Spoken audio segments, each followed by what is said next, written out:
For the past few weeks, I've been having a lot of fun taking the piss out of Kathleen Kennedy's very obvious toupee, but it's time. It is time we go back to the roots of this channel and take a massive hot dump on a certain goofy, soy latte sipping, greasy, incompetent, fart sniffing douchebag. Now, imagine that The Rock is taking it from behind by Neil Druckmann. That is what the SJW pricks have been creaming in their skinny jeans to see ever since The Last of Us 2 TV show was announced. And frankly, so was I, but for different reasons, of course. The reason why I'm excited about this show is because this project has disaster written all over it. You know, I can't wait for it to get 110% on Rotten Tomatoes a week before it's even released. Because we all know how the shills operate. Now, just like everything Disney makes, anything associated with HBO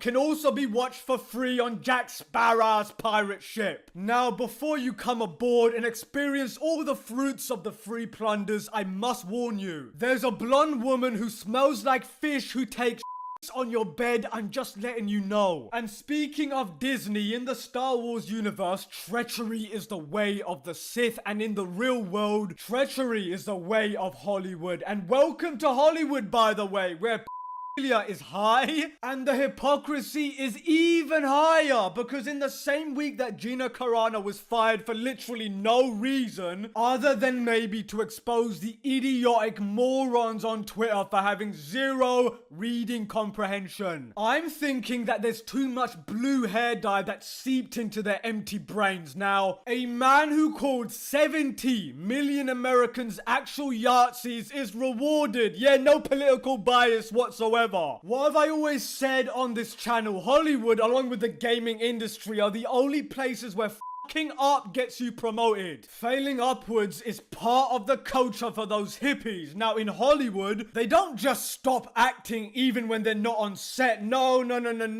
Their whole life is just acting 24/7, even in public. Now, the casting choice for Joel is, well, how do I put this? Complete garbage. Physical similarity to a character is no longer a thing anymore. The degree, though, of soy ingestion and Trump hatred, however, is the determining factor. The smartest thing they could do is hire Gina Carano to play Abby Zilla, so she can take the golf club to Pedro's square dome. I mean, after the horrible reception to The Last of Us 2, was anyone gonna see this garbage movie? Now, let me be clear, this show is going to fail not because it's woke, but because the real fan base is already gone. But I can see it now. The same old gargantuan-sized obese twatter weirdos will blame toxic men and fans when it fails. It's gonna go from hateful toxic Last of Us fans to Gamergate, then it's gonna be white males. But this is just another example of how out of touch they are. We don't need a Last of Us movie, and even if we did, you'd think they'd at least go for Hugh Jackman. After seeing Hugh Jackman in Prisoners and Logan, how can you not have Hugh Jackman? But on that bombshell, thank you all for watching. Mannix out.